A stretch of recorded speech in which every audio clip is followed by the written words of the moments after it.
இந்த நேர்காணலில் நாம் சந்திக்கிருப்பவர் ஸ்ரீவித்யா அவர்கள். வணக்கம். வணக்கம். கிளம்பி வந்துட்டாங்களே. எத்தனை ஒரு பஞ்சாயத்தடா முடிச்சு வச்சு பாரு, நமக்காக அம்பட்டு போலும் பிள்ளை குட்டியோட வெயில்ல காத்து கிடக்குறாங்களே. பிரதமர் மோடி தொடர்ந்து மத வெறுப்பு பிரச்சாரங்கள்ல ஈடுபட்டு இருக்காரு. ஊடுருவல்காரர்களுக்கும் அதிக குழந்தை பெற்று கொள்பவர்களுக்கும் தான் சொத்துக்கள் போய் சேரப்போகுது, இந்துக்களினுடைய மாங்கல்யத்துக்கே ஆபத்து அப்படின்னு சொல்லியிருந்தார். RSS கலவர கும்பல்ல இருந்து வந்த நரேந்திர மோடி கிட்ட நீங்க கலவர பேச்சதானே எதிர்பார்க்க முடியும், வேற என்னத்தை எதிர்பார்க்க முடியும்? இது உண்மைதான். இந்த நாட்டினுடைய வளங்களில் 40% 1% மக்கள் கிட்ட மட்டுமே இருக்குது. அந்த 1% யார்? உயர் ஜாதி இந்துக்கள். ஒயிட் கிராஸ் தானே இருக்கு. மோடி அதை பத்தி பேசணும்ல. ஊமையா? மௌன விரதமா? அது வந்து இல்ல, இப்ப நான் என்ன கேக்குறேன், நாட்டில் உயர் ஜாதி இந்துக்கள் கிட்ட 1% ஆஃப் இந்துக்கள் கிட்ட மட்டுமே 40% நாட்டின் சொத்து போயிருச்சு. இப்ப நீ என்ன சொல்லுங்க? இதுக்கு என்ன பதில் வச்சிருக்க? பதில் தெரியாதவன்கிட்ட கேள்வி கேட்டா கூட தேடி பூச்சி ஏதாவது தப்பாவது பதில் சொல்லுவான். எனக்கு கேள்வியே தெரியாத. நம்மோடு வாழ்ந்து கொண்டிருக்கிற சிறுபான்மையின மக்களை அவர்களுக்கு இங்கு சமமான இடம் கொடுப்பது அப்படிங்கறதான இந்து மக்களுடைய பண்பா இருக்கும். அப்படித்தானே இங்க இருக்கக்கூடிய பெரும்பாலான இந்து மக்கள் இருக்காங்க. இது பார்ப்பனிய அடிமையாக இருக்கக்கூடிய மோடிக்கு கஷ்டமா இருக்கு. வேற ஒண்ணும் இல்ல, எரிச்சல். இஸ்லாமியர்கள் அதிக குழந்தைகள் பெற்றுக் கொள்றாங்க. அவங்க மட்டும்தான் பெத்துக்கிறாங்களா? இல்லையே, இங்க பெரும்பாலானவர்கள் பெத்துக்கிறாங்க. ஆண்மை இருக்கிறது, எங்களுக்கு பிறக்கிறது. ஆண்மை இல்லை என்றால் ஆஸ்பத்திரிக்கு போங்கடா, எங்களை பார்த்து வயிற்றுல அடிச்சின்னு சாவாதி. நரேந்திர மோடி அப்படிங்கிறவர் குஜராத்ல சீஃப் மினிஸ்டரா எப்படி சஸ்டெயின் ஆனாரு அப்படின்னா மத கலவரத்தின் மூலமாக. மாப்ள ரகசியத்தை அலௌன்ஸ் பண்ணாதே, அசிங்கமா நினைப்பாங்களா இல்லையா? என்ன மாமா உனக்கு இதெல்லாம் பழக்கப்பட்ட விஷயம். 2024 அதுக்கு இப்ப வேல்யூ இல்ல.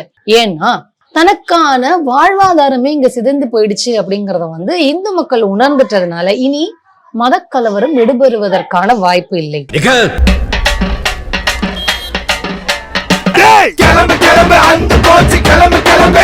தேஜஸ்வி கூட இப்ப சொல்றாரு, அதாவது இந்து முஸ்லீம் கோயில் மசூதி இல்ல இடி சிபிஐ இன்கம் டாக்ஸ் போன்ற அமைப்புகள் இல்ல அப்படின்னா 100 இடங்களை கூட தாண்டாது பாஜக அப்படின்னு சொல்றாரு. ஏகாம்பரம் நரேந்திர மோடி என்பவர் முட்டாள். இப்போ நீங்க ஒண்ணு நல்லா புரிஞ்சுக்கோங்க, நரேந்திர மோடி அப்படிங்கிறவர் வந்து ஒரு புறம்போக்கு.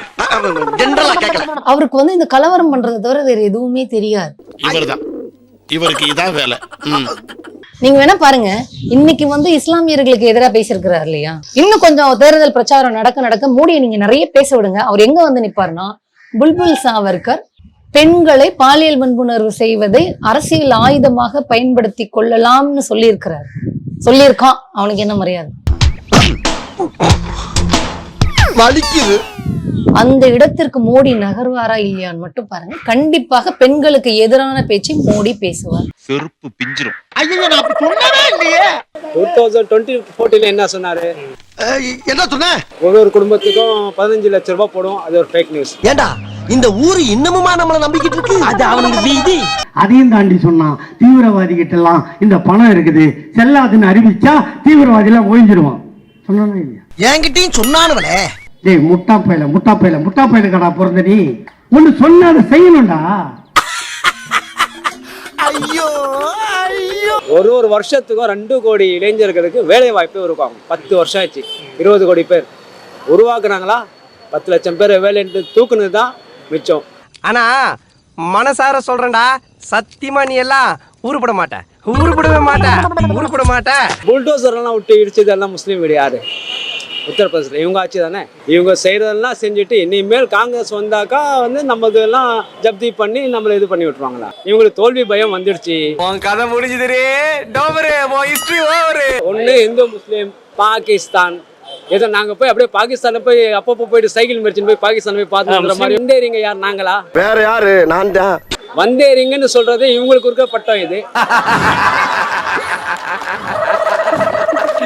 சாம்பார் அப்ப எனக்கு நாங்களா தீவிரவாதிங்க? முதல் தீவிரவாதம், இந்திய நாட்டின் முதல் தீவிரவாதம் மகாத்மா காந்தியை சுட்டது யாரு? முஸ்லீமா? நத்துராம் கோட்ஸே யார்? இவங்க கட்சியை சேர்ந்தவங்க. வரலாறு மிக முக்கியம் அமைச்சரே. 100% நீங்க ஃபெயிலியர் ஆயிட்டாங்கம்மா இந்த 10 வருஷத்துல. அவங்க நினைக்கிற சீட் கூட எட்ட முடியாது இவங்க. இப்போதைக்கு நீ ஒரு ஓட்டு, நான் ஒரு ஓட்டு, மொத்தம் 2 ஓட்டு தான் நிச்சயம். இப்போ நான் உங்களுக்கு இன்டர்வியூ கொடுத்துன்னு இருக்கேன். பிரதமர் இப்படி இன்டர்வியூ கொடுத்துருக்காரா 10 வருஷத்துல? எனக்கு நிறைய வேலை இருக்கு, நான் ரொம்ப பிஸி. இவரை தூக்கி விட்டவங்க தான் யாரை இவர் மதிச்சிருக்கார்? இன்னைக்கு இவர் வாழ்றாருன்னா, பிரதமரெல்லாம் வாழ்றாருனாக்கா அன்னைக்கு வந்து அத்வானி எல்லாம் வந்து சேர்ந்தாலே இவர் வாழ்றாரு. அத்வானிக்கு மதிப்பு கொடுத்தாரா? எல்லாத்தையும் வாங்கிட்டு நன்றி இல்லாம தெரியுறாங்க நாதாரி பயலுங்க. ஏறி வந்து ஏனி எட்டு வச்ச மனுஷன் மக்கள் எங்க பாப்பாங்க? நீ கேட்ட ஒவ்வொரு கேள்வி என்ன செருப்பால் அடிச்ச மாதிரி இருக்குடா. மாதிரி இல்ல, உண்மையிலே செருப்பால தான் அடிச்சது. சரி, 9 வாட்டி வந்துட்டீங்களே, ஓடி ஓடி வந்தீங்களே. நாங்க மழையில கஷ்டப்பட்டு பாடுபட்டுமே, என்ன கொடுத்தீங்க நீங்க? 140 கோடி மக்கள் என்னோட பரிவார், பாயோ பெஹனோ, 140 கோடி மக்கள் என் பரிவார். அந்த 140 கோடி மக்களும் கேக்குறாங்க, போன 10 வருஷத்துல நீ என்ன பண்ண? நான் ஒண்ணுமே பண்ணலையாடா. அதானுங்க, ஏதாவது பண்ணா தானே போடுவாங்க. அப்புறம் எனக்கு மறுபடியும் 5 வருஷம் பிச்சை கேக்குறீங்க நீங்க?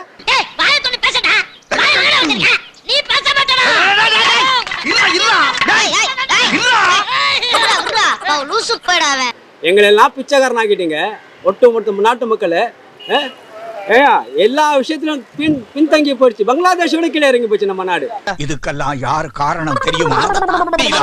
நீங்க ஜெயிக்கவே முடியாது, அது உங்களுக்கு நல்லா தெரியும். 9 வாட்டி வரீங்க தமிழ்நாடுக்கு, ஒரு வாட்டி வரல. மழை பெஞ்சது. குஜராத்துக்கு ஓடுனீங்க ஃபிளைட்ல, 1000 கோடி இமிடியேட் சாங்ஷன் பண்றீங்க. என் நெத்திய நல்லா பாருங்க, இதுல கேனப்பைய அப்படின்னு எழுதி இருக்கா? இல்ல. அப்ப நான் என்ன இழுச்ச வாயனாடா? இழுச்ச வாயனா? எப்படியாவது ஆட்சிக்கு வந்துடணும், அது நடக்காதுங்க. அதுக்கு வாய்ப்பே இல்ல. வாய்ப்பு இல்ல ராஜா, வாய்ப்பு கிடையாது. உங்களுக்கு 10 வருஷம் கொடுங்க, கோல்டன் பீரியட்ஸ். எங்க கூட வல்லரசாகவே நீங்க பிச்சைக்கார நாடாக்கின்னு போறீங்க நம்ம நாட்டை. வெற்றியும் தோல்வியும் வீரனுக்கு ஜகஜம்.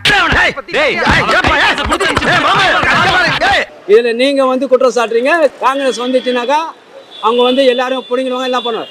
எந்த அளவுக்கு ஒரு புனிதமான அரசியல்னு சொன்னது போய் இன்னைக்கு கண்டமாக அரசியலை சாக்கடைக்கு சொன்னாலும் சாக்கடை. இந்த கத்திரிக்காய் என்னைக்கு ஒழியுதோ அப்பதான் இந்தியா உருப்படும். ஏன் உங்களுக்கு வடநாட்டிலே அந்த இது இல்லையா? நாங்களாவது உங்களை வந்து கொஞ்சம் பேசுறோம். வடநாட்டில் உங்களை செருப்பால் அடிக்கிறாங்க, உங்க போட்டோ போட்டு கிழிக்கிறாங்க, திட்டுறாங்க அசிங்க அசிங்கமா. அன்னைக்கு உன் மச்சான் எப்படி திட்டினா உன்னை? எப்படி?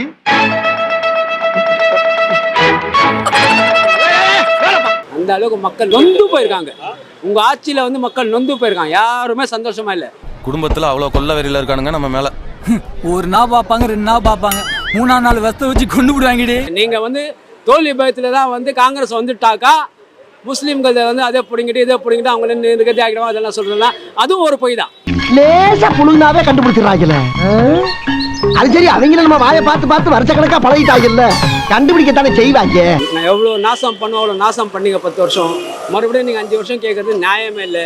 எனக்கு தெரிஞ்சவங்க தயவு செய்து நீங்களே கையெழுத்து கும்பிட்டுட்டு மக்களுக்கு இந்த ரோடு ஷோ எல்லாம் பண்ணாம, ஆக்டிங் எல்லாம் பண்ணாம நீங்களே வந்து ரிசைன் பண்ணிட்டு போயிடுங்க. அம்மா இப்படி நான் கிளம்ப வேண்டியதானே? அதான் துப்பிட்டில போக வேண்டியதானே? சரி நான் போறேன்டா, இருந்தா துப்பிக்கிட்டே இருப்பேன். ஸ்டார்ட் பண்ணு.